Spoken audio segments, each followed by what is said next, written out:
మనమనే మనం ఒక్కరితో చెప్పించుకునే స్థితిలో లేము. మీరు మంచిగా మాట్లాడతారు, అందుకే లైవ్కి వచ్చిన. అవును నవీన్ తమ్ముడు, తెలుసు కదా నాకు తెలుసు కదా. నువ్వు చెప్పావు, నువ్వు అసలు ఒక్కసారి లైవ్కి వచ్చావు, అప్పటి నుంచి సపోర్ట్ చేస్తూనే ఉన్నావు తమ్ముడు, నాకు గుర్తుంది. ఎల్లమ్మ తల్లి అంటావు కదా, మా అక్క పెద్ద ఎల్లమ్మ తల్లి అంటావు కదా. వాళ్ళ శుక్రవారం పూట అనట్లేదు ఎందుకు? అందరినీ మంచిగా పలకరిస్తారు, అందుకే లైవ్కి వచ్చాను. మా అక్క మా ఇంటి దేవత, పెద్ద దేవత, ఎల్లమ్మ దేవత అంటావు కదా, గుర్తుంది, నన్ను ఆ డైలాగ్ గుర్తుంది.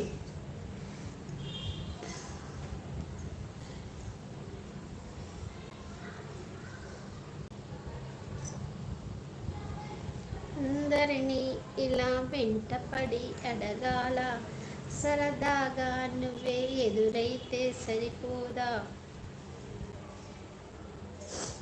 5 మెంబర్స్ ఉన్నారు, చాలా తగ్గిపోయారు. నిన్న ఎక్కువ మంది వచ్చారు. ఇవాళ యూట్యూబ్ మామ రోజుకో తీరు ఉంచుతున్నాడు నా లైవ్. ఎందుకో మామకి కోపం, ఓ రోజు కోపం వస్తుంది, ఓ రోజు ప్రేమ వస్తుంది. అంతేనా నవీన్ తమ్ముడు? స్వప్నక్క మీద యూట్యూబ్ మామకి ఓ రోజు కోపము, ఓ రోజు ప్రేమ. అందరినీ మంచి పలకరించాలి కదా, మనం మాట్లాడేది మనం వృత్తి అది అయినప్పుడు పలకరించాలి. వాళ్ళకు లైవ్కి వస్తే మనం ఆత్మీయుల దగ్గరికి వచ్చినాం అనే ఫీలింగ్ ఉండాలి, అంతేగాని ఎవరి దగ్గరకో వచ్చినట్టుంది. 100 మంది కొడుకులున్న ఇంటికి కలరాదు, కానీ మహాలక్ష్మి లాంటి ఒక ఆడపిల్ల ఉంటే ఇల్లంతా చాలా సందడిగా ఉంటుంది. అవునవును. నేను ఎంఏ, టీపీటీ, సిఓఈ అన్నీ చేసినా కానీ మీ తమ్ముడు జాబ్ చేయనివ్వడుగా, అయినా వదిలేయకుండా ఎస్బీబీలో చేస్తూ ఇప్పుడు మంచి బిజినెస్ అపార్చునిటీలో ఉన్నాను. అట్లుంది, మరి ఏం చేద్దాం మరదల పిల్ల. నాకు కూడా ఇవ్వచ్చు కదా, నన్ను కూడా చేర్చుకోవచ్చు కదా, నాకు కూడా ఇంట్రెస్ట్.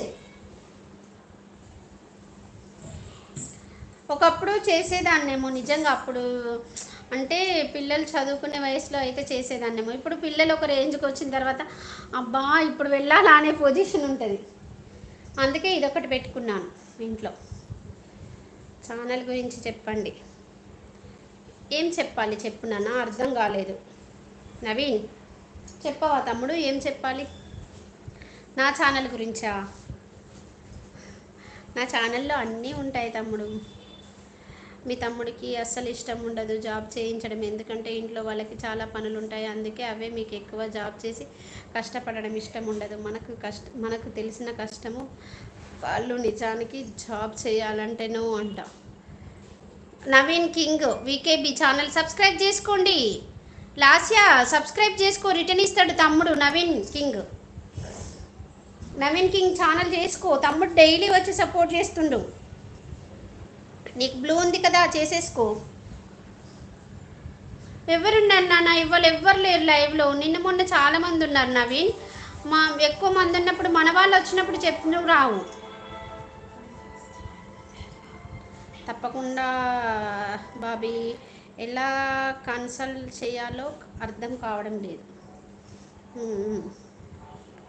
ఇంకేమైనా లైవ్ పెడితే చెప్పండి, వస్తాను తప్పకుండా. అలాగే ఖచ్చితంగా నాన్న, ఖచ్చితంగా. అయితే ఇవాళ ఏంటో యూట్యూబ్ సర్క్యులేట్ చేయట్లేదు. నిన్న చాలామంది వచ్చారు లైవ్లోకి, ఈరోజు రాలేదు. సో డైరెక్ట్ మాట్లాడతా. ఇప్పుడు కొంచెం బిజీ ఉన్న 1 వీక్ అయినాక నెంబర్ తీసుకొని మాట్లాడతా. అలాగే అర్థమైంది. బంధువులు ఉన్నారని అన్నావు కదా, మొన్న వాయిస్ ఇచ్చారు. ఎవరు? మీకు మేనకోడల్లా? సూపర్ ఉన్నారు, బాగా చెప్పారు. వాళ్ళు చెప్పే విధానం చాలా బాగుంది. గంగాధర్ నాయుడు అన్నయ్య, శ్రీమాత్ర నమః, శుభ సాయంత్రం అన్నయ్య, బాగున్నారా? టీ తాగారా? వంట ఏం చేశారు వదినమ్మ? పిల్లలు బాగున్నారా? కోడలు అల్లుడు మనసుకి గాయం చేస్తారని మనుషులను దూరం చేసుకోవడం వలన సమస్యకు పరిష్కారం లభించదు. ఎటువంటి పరిస్థితుల్లో మన మనసుకి ఎవరో కాదు, మనం ఆలోచించే విధానంలో ఉంటుంది సమస్య. ఏదైనా ఈజీగా తీసుకోవాలి, భారం అనిపించదు. అవును. రమేష్ తమ్ముడు, శ్రీమాత్రి నమః, శుభ సాయంత్రం తమ్ముడు, బాగున్నావా? టీ తాగావా? కాఫీ తాగావా? లేకపోతే భోజనం చేసావా? ఏం తిన్నావు నాన్న? అమ్మో వంట మొదలెట్టాలి, డోర్ వేసి వస్తా.